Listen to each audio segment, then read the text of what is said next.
What are you doing in my swamp?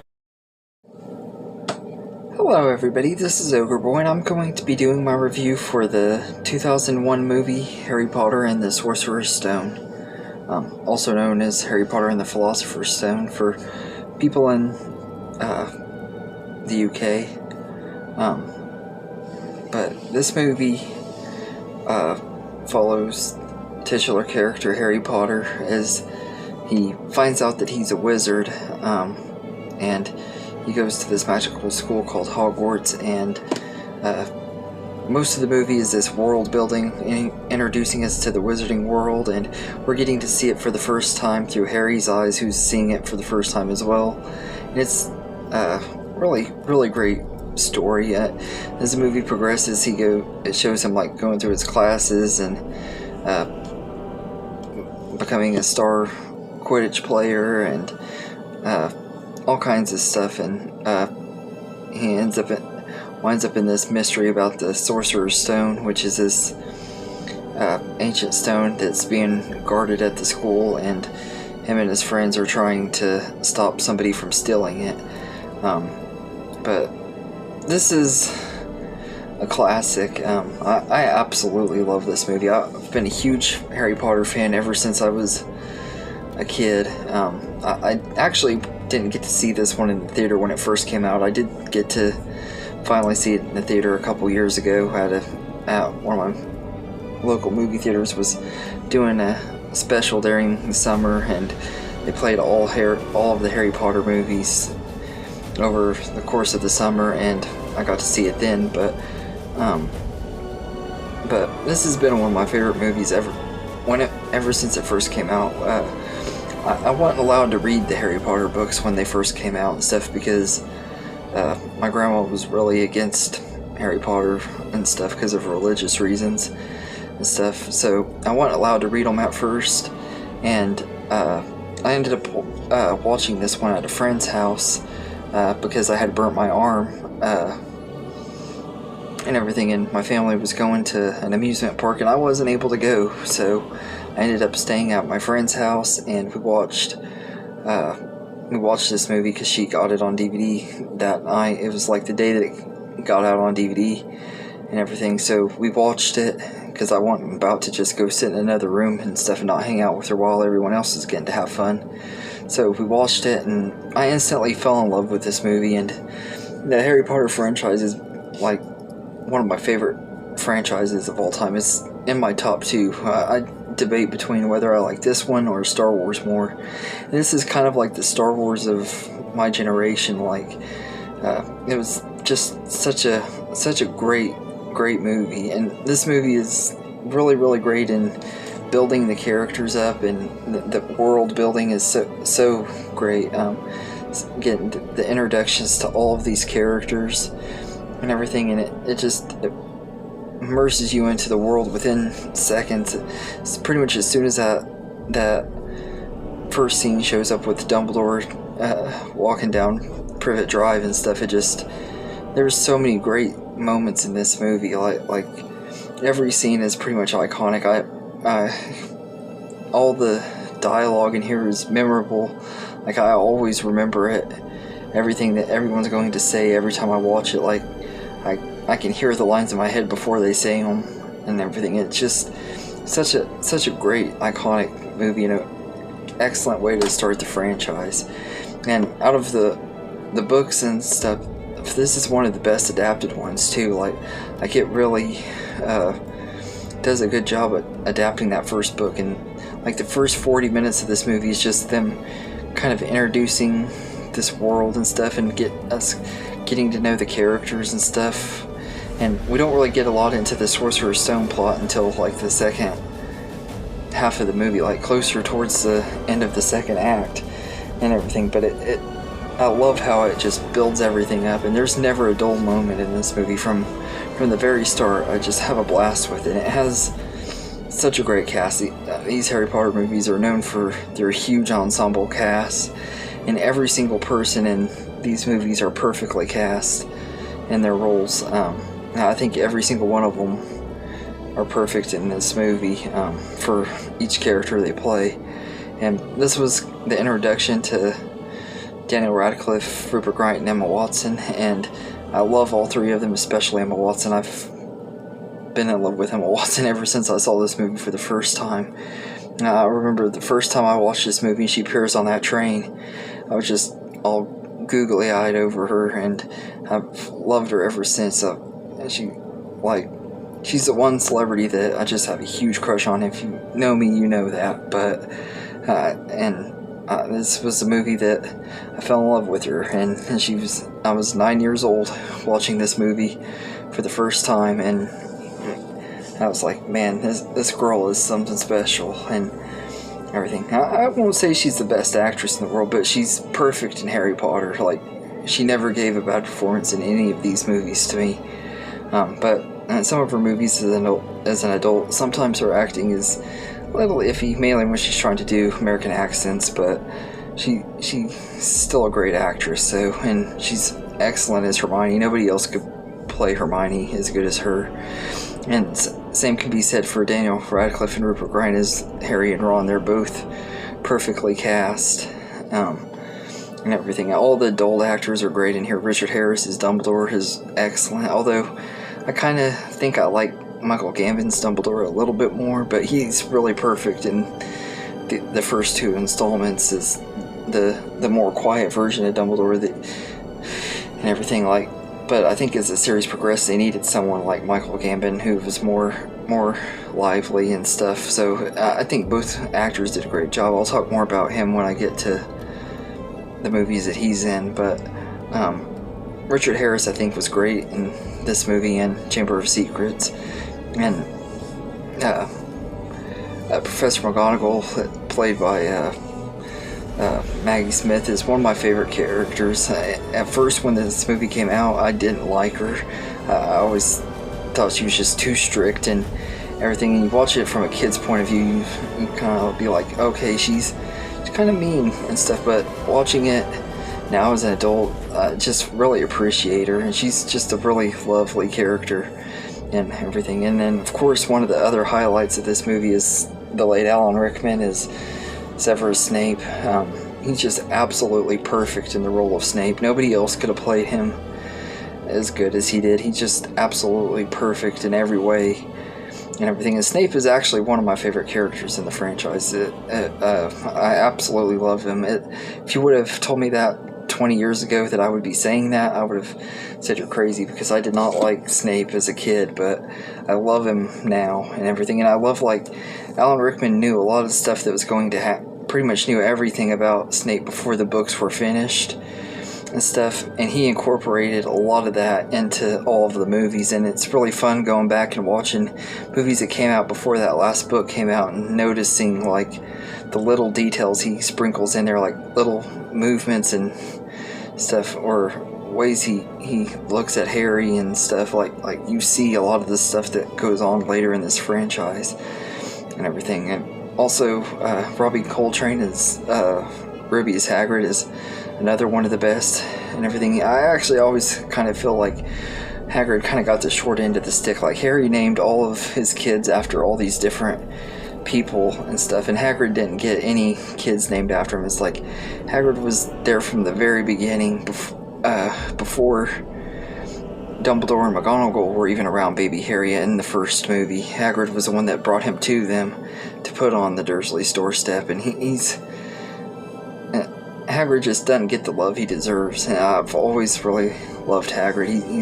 He's funny, but he's just really lovable and everything. And like I said, everybody in the cast are perfect in their roles, so there isn't one cast member in here that doesn't fit their roles. And Draco Malfoy, played by Tom Felton, he's a really annoying character in this movie. He's really kind of a big brat and everything, but Tom Felton does such a good job playing him, and he makes you really not like the character, but at the same time you kind of have a little bit of a liking to him, because he kind of has a charm to him at the same time, if that makes sense.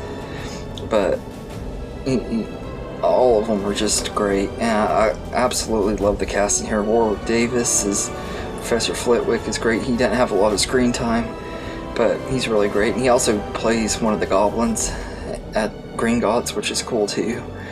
And the other thing I love about this movie is like all the different places we get to see in their introduction to the Wizarding World.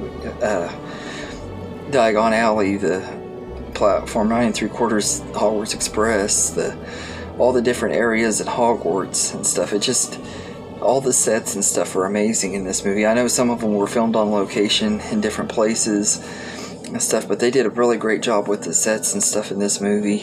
Practical effects are really great, and they have some CGI and stuff which I thought was gonna age really badly, like Fluffy the three-headed dog. I thought would have looked really, really bad by now, but every time I rewatch it, it really surprises me at how good it holds up and everything. I know a lot of people have said that these movies look dated and stuff because of some of the green screen during the Quidditch scenes and Fluffy and some of the other stuff, but I actually think it holds up really well compared to other movies. Like I've seen movies that have came out just in recent years that don't hold up as good and everything. Like some of the MCU movies that came out 5 to 10 years ago don't hold up as good as this movie does, and this one came out 20 years ago today, and that's one of the reasons I'm reviewing this movie, is because it's the 20th anniversary. And plus I've been wanting to review the Harry Potter movies for a while now, and I did them a long time ago and ended up deleting them because they were all in really, really bad quality, that I just redo them and everything. So but yeah, there's not much about this movie that I can't say that I haven't already said. I absolutely love it, and so many amazing moments, not just with the sets and stuff and the characters, but there's a lot of fun scenes where the main three characters are getting into crazy situations. Like the first time they see Fluffy is a really fun scene, or when they're going into the forest with Hagrid, and Harry and Malfoy get stuck together and they see Voldemort drinking the unicorn blood. Just really, really great moments in here. And there are some things in here that didn't make a lot of sense. Like there was one part where Hermione just says Voldemort's name and stuff, and if you've read the books or anything, you know she's scared to say his name, but she says it anyway. In this movie, I don't think they were thinking when they wrote that part of the dialogue. And there's a lot of really funny moments too in this movie. A lot like the reoccurring gag of what's his name?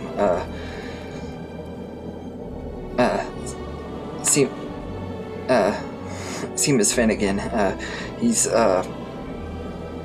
He keeps blowing things up when he's trying to practice his magic on stuff. And it's really, really humorous and everything. They do it like 2 or 3 times, and like the scene when they're doing the brooms and stuff it's unintentionally hilarious because the way she's telling them to mount their brooms and grip it firmly and stuff so you don't want to slide off and stuff. Every time I watch it, I can't help but laugh and think, yeah, that's what she said.